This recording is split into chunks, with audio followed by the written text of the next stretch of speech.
Suharyanto, iya kan? Ara, Menteri Perumahan.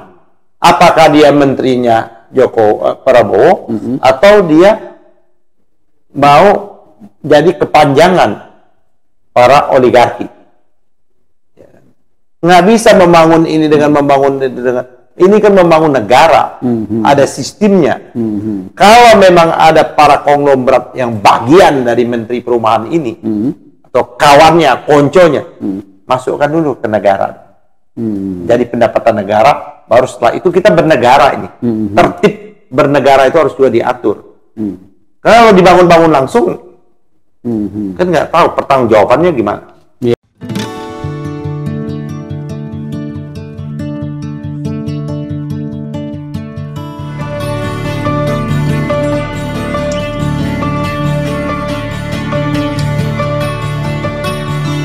Bismillahirrahmanirrahim. Assalamualaikum warahmatullahi wabarakatuh. Pemirsa Masumi TV dan Ahmad Yani Channel, sore hari ini kita jumpa lagi untuk bicara khusus tentang pemerintahan Presiden Prabowo yang sudah 100 hari. Pada hari ini kita ketahui berita-berita di berbagai media tentang tingkat kepuasan 100 hari pertama Presiden Prabowo ini cukup lumayan besar, itu 79,3%, dan itu dari lembaga survei indikator Indonesia, indikator politik Indonesia. Kemudian dari Kompas itu menilai 80,9% tingkat kepuasan. Jadi kita ketahui bahwa saat ini juga beredar isu tentang reshuffle kabinet yang diamini oleh Prabowo pada saat acara Harlah NU ke 109 ya di Istora Senayan beberapa hari lalu, yang menyatakan bahwa memang Prabowo ada sinyal untuk melakukan reshuffle kabinet. Siapa-siapa saja kita belum tahu, tapi yang pasti memang siapapun yang tidak bekerja untuk rakyat itu akan disingkirkan. Begitulah kira-kira statement dari Presiden Prabowo Subianto pada saat acara di NU kemarin. Dan kita akan dengar bagaimana kira-kira kemungkinan soal reshuffle, kemungkinan juga tentang tingkat kepuasan pemerintahan Prabowo ini. Kita akan dengarkan dari Ketua Umum Partai Masumi, Bapak Dr. Ahmad Yani SIM. Assalamualaikum. Waalaikumsalam warahmatullahi wabarakatuh. Pemirsa Masumi TV, kawan-kawan, sahabat-sahabat, saudara-saudara, sudah lama juga saya nggak menyapa ini. Dari Aceh sampai ke Papua. Papua itu sudah ada 6 provinsi, Pak Eri. Ya. Kita lagi konsolidasi juga buat kawan-kawan DPW. Ini dalam waktu kapan, Pak Eri ya? Kita harus menuntaskan kepengurusan baru ini ya, Maret April ini ya. Maret April sudah harus selesai, karena di PP juga akan selesai, dan kita akan masukkan ke dalam Sipol ya, yang ada di KPU. Dan juga tentunya kawan-kawan diaspora yang ada di seluruh belahan dunia yang selalu konsisten terus-menerus mengikuti siaran kita ini. Ini bagaikan vitamin yang luar biasa. Jadi Pak Eri, kalau saya melihat bahwa ada sebagian besar kabinetnya Pak Prabowo ini mengalami disparitas yang luar biasa, jomplang kinerjanya nih. Tidak hanya kinerja, performan dan lain sebagainya, capacity dan lain sebagainya. Capacity. Nah, ini tidak hanya kinerja, etik, ininya juga, moralnya. Jadi Pak Prabowo itu udah di atas ini, top markotop, tapi di sini ada sebagian besar ini masih di dasar ini. Ini luar biasa ini. Bahkan ini bisa menjadi problem, karena yang diminta pertanggungjawaban kan bukan menteri, yang diminta pertanggungjawaban itu kan presiden. Betul. Karena ini presidensial kabinet ya kan, bukan parlementer kabinet kan, bukan sistem parlemen. Nah, jadi gagasan-gagasan besar Pak Prabowo, di samping memang gagasan besar ini harus ditopang ya kan dengan anggaran yang cukup banyak dan sebagainya, tapi memang Pak Prabowo menerima warisan utang yang luar biasa. Ini beban utang yang luar biasa yang dibuat oleh Jokowi. Betul. Jokowi ini utangnya melampaui utang 6 presiden. 6 presiden. Kalau digabung gitu ya. Gabung. Utangnya Presiden Soekarno, utangnya Soeharto, utangnya Habibie, utangnya Gus Dur, utangnya Megawati, utangnya SBY. 6 presiden digabung ini, jumlah utangnya lebih besar Jokowi 2 periode 10 tahun. Besar sekali utangnya. Itu utang negara langsung itu. Sebesar sudah melampaui angka 8.000 triliun. Kemarin kan total utang semua itu hampir 2.000-an ya. 6 presiden itu. Ini artinya 4 kali lipat. 4 kali lipat itu. Artinya kalau 6 presiden ini utang yang dibuat dari sejak kita merdeka sampai berapa? 2004. 45 sampai 2004 itu berapa tahun itu Pak Edi? Hampir 30 tahun lebih kan? 40 tahun dong. 40 tahun lebih. 40 tahun. Dibuat oleh Jokowi hanya dalam waktu 10 tahun. Luar biasa ini. Saya masih lihat itu 2014 maksudnya. Iya, sampai 2014 utang kita. Iya. Terus daya rusak yang lainnya juga luar biasa. Bukan hanya korupsi kita besar-besaran. Betul. Belum pernah ada korupsi yang terbesar di zaman Republik Indonesia kecuali zamannya Jokowi ini. Berapa menteri yang tercokok, berapa lembaga negara. Dia tidak bisa hanya menyatakan ini kan kita presiden. Kalau lembaga-lembaga negara itu loh, tidak mungkin ini adalah presidensial. Dia bisa bekukan, bisa dia keluarkan perpu. Nah, seperti itu Pak Eri. Itu beban. Nah, Pak Prabowo dalam kampanyenya, ya kan, dalam 100 harinya, dalam kampanye dan lain sebagainya itu luar biasa. Pak Prabowo itu sudah di atas. Dia membangun narasi dan diksi, visi misi. Itulah yang dituangkannya itu sebenarnya di dalam gagasan kampanye dalam 100 hari ini. Nah, 100 hari berikutnya ini adalah mewajahtahankan, mengkonkretkan, mengaktualisasikan dari apa-apa yang dia pidatokan itu Pak Edi. Apa-apa yang dia janjikan mulai pada waktu pelantikan dan pengangkatan sumpahnya. Terus berjalan seperti ini. Nah, yang masalah besar lagi, ini ada menteri, ya kan, under capacity. Saya mendapat informasi, tapi saya ada di beberapa kementerian itu bisa menjadi lumpuh. Kenapa dia lumpuh? Under capacity. Nggak bisa sebut namanya ya? Nggak enak gitu. Itu ada kementerian yang sangat strategis lagi ya? Penting mengatur denyut nadinya kabinet itu loh. Ya kan? Kita nggak usah jauh ya, Setkap. Setkap ini kan harus melekat di sana, bukan ikut jalan-jalan karena dia bukan ajudan. Itu loh. Si Mayor Teddy ini. Mayor Teddy. Tapi kita cek sekretaris kabinet. Jangan-jangan banyak agenda-agenda yang menjadi bermasalah. Kira-kira jalan terus gitu ya, kan? Seperti ajudan gitu. Sebagai ajudan kan udah. Terus ada juga menteri yang mensabotase. Itu loh kategorinya. Satu under capacity yang punya agenda-agenda lain. Contoh, iya kan? Ara, Menteri Perumahan. Apakah dia menterinya Prabowo atau dia mau jadi kepanjangan para oligarki? Nggak bisa membangun ini dengan ini kan membangun negara, ada sistemnya. Kalau memang ada para konglomerat yang bagian dari Menteri Perumahan ini, atau kawannya, konconya, masukkan dulu ke negara. Jadi pendapatan negara, baru setelah itu kita bernegara ini. Tertib bernegara itu harus juga diatur. Kalau dibangun-bangun langsung, kan nggak tahu pertanggungjawabannya gimana. Iya, iya. Gitu. Yang kedua adalah, itu yang kedua. Yang ketiga ini adalah yang punya agenda-agenda lain. Yang ingin diam-diam mungkin mau merontohkan kewibawaan Pak Prabowo. Itulah menjadi subordinat tadi. Contoh, yaitu baru yang sampai meninggal. Urusan gas melon. Iya kan? Ternyata kan Pak Prabowo nggak mau. Iya kan?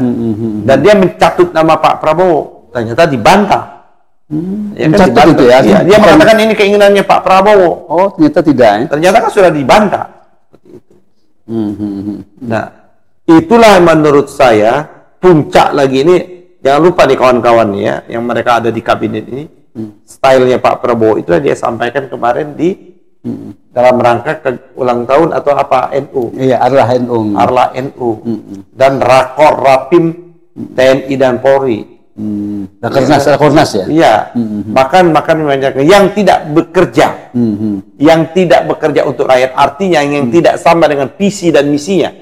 Karena visi dan misinya Pak Prabowo dari sejak dia masuk dalam konvensi Golkar, terjun ke gelanggang politik, tidak ada lain mimpinya Pak Prabowo itu. Cita-citanya, ya kan, keinginannya, janjinya, bagaimana rakyat ini menjadi rakyat sejahtera, berdaulat kita di bidang politik, berdikari dalam bidang ekonomi menurut Bung Karno, berkepribadian dalam kebudayaan. Itulah yang sesungguhnya ingin dihadirkan oleh Pak Prabowo. Nah, tapi di tengah ini dia dibajak nih. Kasus migas. Ya, betul. Kasus judi online dan sebagainya. Bayangkan, saya agak aneh, lucu Menko digital ya. Menko apa? Itu informasi dan digital kan. Masa dia mengangkat tenaga ahli atau staf khususnya atau staf ahlinya, yaitu orang-orang buzzer yang katanya kan fatal Pak. Terus bagaimana kasus pagar laut? Ya kan? Tidak hanya ada pagar laut, kasus coupling sertifikat. Tapi bagaimana ada orang yang ini Pak Prabowo pasti marah. Sungai diuruk seperti itu. Sawah yang harusnya sungai yang diperbanyak, irigasi yang diperbanyak dalam rangka untuk menopang pertanian. Tapi ini sebaliknya paradoksnya. Hanya untuk kepentingan nafsu, serakah, ya kan? Mencari meraup keuntungan sebesar-besarnya dari para oligarki ini. Nah, ini gimana nih? Masa nggak tahu aparat yang ada di sini? Artinya dia tidak kepentingannya untuk rakyat. Artinya juga sekaligus dia tidak ingin bersama-sama dengan para Prabowo dalam misi dan visinya. Jadi kata-kata menyingkir itu keras ya. Itu di dalam lingkung kabinet. Di dalam bidang swasta juga seperti itu Pak. Para oligarki, para konglomerasi ini, para pengusaha-pengusaha ini, Pak Prabowo bilang pengusaha hitam, dan Pak Prabowo tidak bisa negara tidak hadir, negara harus hadir ya. Tidak hanya diserahkan kepada pasar, juga harus menjadi atensi mereka juga. Kabinet di luar kabinet, kabinet ya.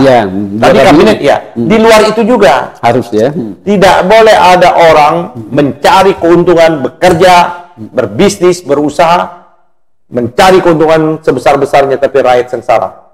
Ini dalam bentuk yang lain juga Pak Eri. Seperti itu. Iya. Kalau misalnya kita melihat tingkat kepuasan, puas itu masyarakat. Iya kan, rakyat kan masih puas. Kenapa puas? Pertama dalam pidato. Yang kedua, narasi, diksi yang dibangun 100 hari ini. Dan Pak Prabowo kan harus menjaga ritme itu, Pak Eri. Jangan sampai nanti kepuasan ini melorot gara-gara disabotase, Pak Eri. Orang butuh yang real, Pak Eri. Bagaimana, kita kan sudah bahas. Kan demi rakyat. Loh, kebijakan yang menghapuskan pengecer itu kan mengsengsarakan rakyat. Itu kan rakyat kecil, pengecer itu. Iya. Harusnya mereka mengejar para mafia migas, mafia batubara, tambang, dia harus dikejar dong. Bukan rakyat kecil hanya mencari keuntungan satu tabung 2.000, 3.000. Berapalah pengecer itu sih? Ya kan, dalam satu bulan berapa tabung dia bisa jualkan? Dibandingin mereka yang menguasai tambang kita, yang menguasai migas kita dan sebagainya. Gitu loh, Pak. Kalau misalnya kembali ke kabinet tadi, kalau menurut ketum ini kira-kira siapa nih, menteri-menteri apa aja? Mungkin kita bisa memprediksi dan prediksi lah. Saya lihat satu, ya kan, yang kita belum melihat, yang kita lihat aja ya, kinerja yang nyata ya. Kerja yang lainnya berarti kan kinerja yang nggak nyata loh. Betul. Yang kita lihat satu, oke lah, Nusron oke lah. Ya kan, dia segera respon, ya kan. Nusron. Terus Wamen Koperasi oke lah. Siapa itu yang Peri. Peri Membangun oke lah. Wamen Koperasi, bukan mennya harus segera diganti nih. Iya. Harusnya diganti nih. Wamennya malah yang lain. Wamen yang bekerja, ya kan. Terus Menteri Pendidikan Dasar. Bagus ya. Bagus. Kan nampak dia kerjanya. Menlu lumayan lah, ya kan. Menlu kita gitu. Terus Menteri Hukum lumayan. Ya berbagai masalah kontroversialnya, saya kira Menteri HAM cukup juga. Termasuk Menteri HAM? Enggak, cukup bagus menurut saya. Walaupun orang menyatakan tapi saya enggak, pandangan saya dia bagus. Karena ini menteri baru, dia tapi ingin membangun, tapi dengan narasi dia kan. Kita jangan lihat narasi yang muncul, tapi substansi yang disampaikan oleh si Pigai ini. Saya kira udah oke, masih bisa dipertahankan. Begitu ya? Iya, seperti itu. Nah, kita nggak tahu Menteri Kesehatan. Ini Menteri Kesehatan Republik Indonesia atau Menteri Kesehatan negara asing, kita nggak ngerti loh. Pengusaha katanya. Iya. Erick Thohir bermasalah. Masalah ya. Bahlil bermasalah. Ya kan? Harusnya Menteri Perindustrian mencoba mengembalikan apa gagasannya tentang industrialisasi. Enggak, kita nggak pernah dengar. Menteri Pertanian oke. Amran ya. Amran oke, Menteri Pertanian. Ya kan? Menteri Perhubungan harga lompat-lompat. Ya kan? Menurut saya Menteri Perhubungan bermasalah juga. Gitu. Jadi dari kita nggak mau menyimpulkan dari berbagai macam tadi aspek tadi Pak Edi, mungkin 10-20% lah yang masih bisa dipertahankan. Sedikit kali. Iya, sedikit. Kalau memang setelah itu harus ada perampingan terlalu banyak. Saya kira kebalikannya 20 misalnya yang ada reshuffle. Ya. Karena kalau menurut saya harus reshuffle besar-besaran. Harus besar-besaran. Ya. Dan konon kabarnya ini karena dia tidak memenuhi tadi. Tidak sesuai dengan visi dan misi. Satu. Yang kedua capacity. Ini tidak memenuhi standar. Kapasitas ya. Kapasitas. Ya kan? Yang ketiga, mungkin dia punya agenda lain. Integritas mungkin. Iya. Yang keempat, integritas. Jadi, pertama integritas. Yang kedua, tidak menurunkan visi dan misinya Pak Prabowo, kepentingan rakyat tadi. Yang ketiga, under kapasitas. Yang keempat, dia mungkin punya hidden agenda. Apa sih kira-kira kalau hidden agenda? Ya, kita nggak tahu. Iya kan? Kan jangan lupa mereka-mereka yang punya hidden agenda masih bagian dari Jokowi loh. Oh, itu kaitannya. Iya kan? Iya kan? Sama bagian dari Jokowi. Jangan-jangan dia lagi mempersiapkan bala tentara untuk Gibran, kita juga nggak tahu. Gitu loh. Tapi agak ini mungkin di luar itu gitu, di luar yang mau di reshuffle, tapi ada juga nama-nama beberapa yang calon masuk nih katanya gitu. Nah itu siapa kira-kira yang kita janganlah nanti debat nanti mendahului. Menurut saya kan Pak Heri kan tahu. Yang ini kita tambah lagi nih bonus nih. Kita bonus nih. Yang bisa dipertahankan tadi sekitar 10-20%. Iya, betul. Kita bonus lah 30%. 30% ya yang dipertahankan. 70%-nya harus out lah. Menurut saya harus out. Dan di bidang-bidangnya masih banyak yang bisa ya. Terutama di bidang sektor ekonomi. Kayak Sri Mulyani itu kita nggak paham dia Menteri Ekonomi Indonesia atau apa. Ya kan? Nggak ada. Sri Mulyani itu sorry to say, tidak ada prestasinya. Berapa kali dia menjadi Menteri Ekonomi? Nggak ada prestasinya. Tentu Jokowi. Tapi utangnya juga besar. Ya itu prestasinya. Prestasinya utang, ya gitu. Iya. Ya memang Menteri ini harus segera, ya kan. Menteri BUMN juga harus segera diganti juga. BUMN. Arah gimana? Arah juga. Saya kira ini menyangkut integritas. Karena dia dekat sama oligarki katanya. Ya, konon gitu. katanya memang bagian daripada aguan malah gitu kan. Oke, kalau begitu, kalau misalnya tingkat kepuasan begitu, kemudian ini kepuasan ini bukan kepuasan terhadap kabinet. Bukan sih pemerintahan. Ini kepuasan terhadap Prabowo. Jangan lupa loh. Itu makanya saya mau nanya itu. Jadi memang harus berbeda. Ini kepuasan 83% tadi, ya kan berapa ya? 79,3. 79 nama 8. Iya dong, 79 nama 82 tadi. Kompas kan? Iya, Kompas. Itu kepuasan terhadap Prabowo, bukan kepuasan terhadap kabinet gitu loh. Harus dipahami itu. Iya. Kepuasan kenapa puas?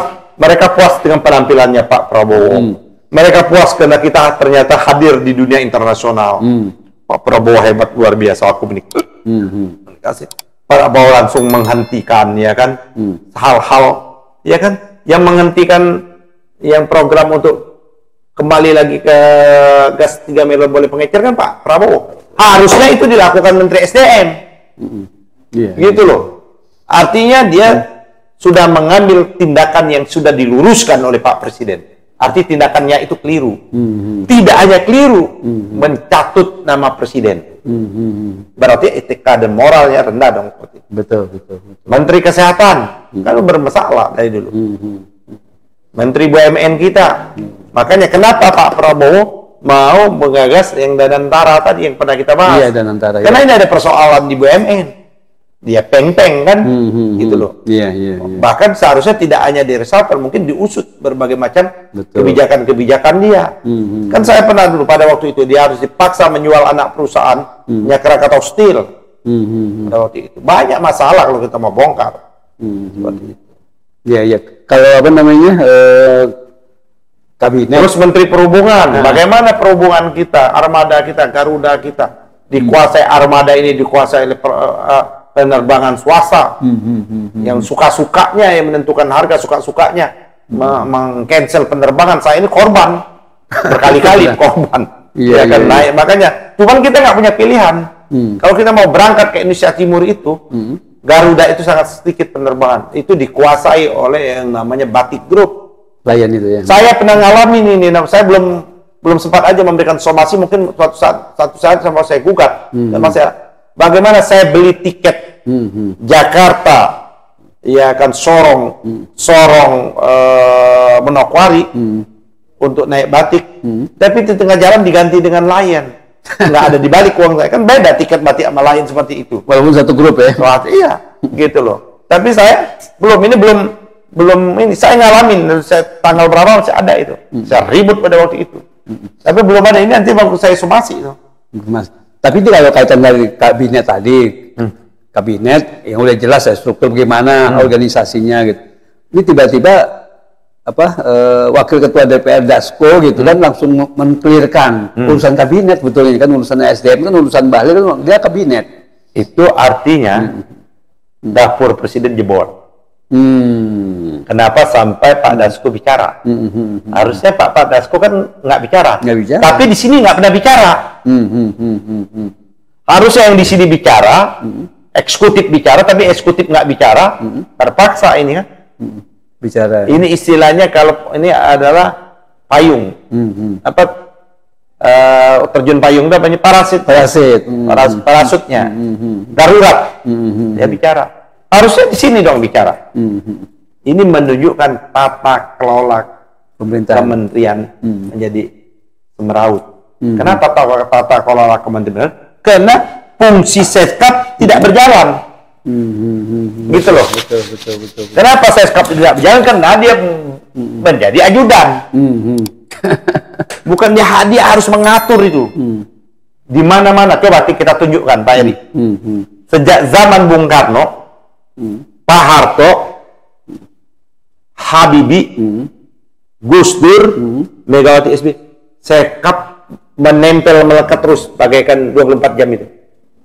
Nggak ada ini. Nggak ada Pak Eri. Apa namanya aneh aja gitu karena bawaannya ajudan jadi ajudan terus. Iya. Seperti itu. Ini kan problem jadi. Iya itu menarik artinya kalau misalnya kita melihat tata kelola pemerintahannya, kalau yang sampai seperti jadi jangan sampai gagasan besar Pak Prabowo yang besar yang bagus itu terakhir tidak terimplementasi. Oleh karena kan nggak mungkin presiden, eksekusinya kan bukan di presiden. Iya. Eksekusinya itu ada di tingkat kementerian dan kelembagaan, Pak. Itulah maka ada gunanya ada kementerian, ada kelembagaan seperti itu. Kabinet yang para gemuk ini mungkin Pak Prabowo melihat porsi anggaran perlu ada perampingan nanti. Kelihatannya gitu ya. Perampingan. Nah, wamen yang banyak-banyak itu juga untuk apa ya? Utusan usus juga yang nggak jelas juga, ya kan? Iya. Itu memboroskan betul itu. Gitu. Emang lagi digenjot tuh kan peramping apa namanya anggaran. Saya kira Pak Prabowo kemarin ya sudah dia terima aja lah. Daripada gaduh awal kan, ya kan? Daripada gaduh awal seperti itu. Diterima dulu gitu. Ya, terima dulu. Nah sekarang kan kalian nggak bisa kerja. Saya udah baik dong. Ya kan? Ya sapel gitu ya. Ya. menurut saya ya nggak ada lain. Ini kalau misalnya hitungan saya yang hanya bisa dipertahankan maksimum itu 30%. 70% out. Ini kira-kira kalau kita melihat hubungannya dengan Jokowi, Prabowo, kalau kabinet yang orang-orangnya Jokowi itu dihabisi, reshuffle gitu. Bukan dihabisi karena dia bagian dari Jokowi, ya. Iya, pasti Jokowi. Iya, maksud saya ya itu udah nggak perlu kita diskusikan, Pak. Oke. Itu ibarat kita tidak perlu mendiskusikan gelapnya malam. Nah, udah pasti gelap. Udah pasti gelap. Oke. Menurut saya mereka itu under capacity. Itu aja gitu alasannya. Satu, enggak dong. Iya, ada 4 tadi ya. Iya kan, yang 4 tadi.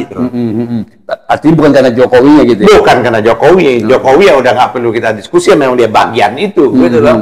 Gitu loh. Kalau itu kan dari sejak awal memang dia tidak layak, harusnya gitu kan. Enggak, kenapa saya tanya ini, saya khawatir justru membuka konflik gitu antara Prabowo dengan... Nggak ada, Pak. Ini kan kita mau Pak Prabowo itu, tak kalah ada kepentingan personal dan kepentingan negara dan rakyat, kepentingan negara dan rakyat pasti dia dahulukan. Jadi itu hebat, itu bedanya dengan Jokowi kan? Ya kan? Prabowo, ya oke. Kalau Jokowi kan konco-konconya kan? Iya. Saya khawatir aja gitu, artinya ini apa namanya kan banyak ya isu-isu gitu ya, apalagi ada bocoran-bocoran dari rapat Solo kemarin. Saya baru dapat informasi, ya kan, ini informasi. Pak Prabowo itu sudah menyampaikan kepada orang-orang dekatnya, jangan lagi berlebihan melayani Jokowi. Gunakanlah standar-standar yang umum yang diatur. Pak Jokowi ini kan paling jago pencitraan. Betul. Kemarin kan kebongkar juga, orang datang ke rumahnya nggak tahu settingan kan? Settingan. Ya, betul. Oke, kalau gitu bagus juga tuh kalau Pak Prabowo udah membatasi mantan presiden untuk ya jangan seolah-olah masih jadi presiden terus. Mau jadi presiden, mau cawi-cawi karena iya. Udah akan berakhir Pak Heri.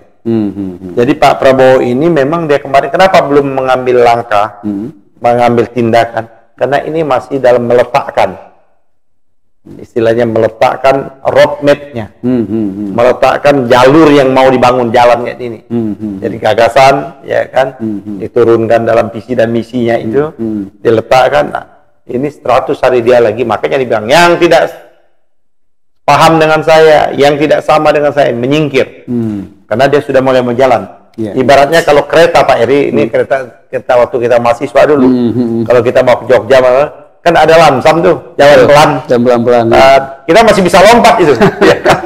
Baik lompat naik maupun lompat turun, ya kan, seperti itu. Iya, oke, menarik.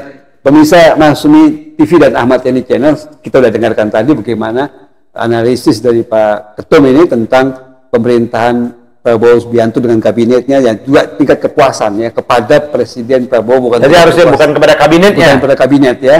Itu yang mungkin perlu digarisbawahi gitu. Berbeda kabinet yang memang banyak penilaian yang menurut Pak Ketum malah 70% itu kayaknya harus di-reshuffle gitu ya. Nah, kita tunggu saja bagaimana nanti kira-kira Pak Prabowo mengambil langkah ini untuk perbaikan negeri tentunya. Ya, terima kasih. Billahi taufiq wal hidayah. Wassalamualaikum warahmatullahi wabarakatuh. Waalaikumsalam warahmatullahi wabarakatuh.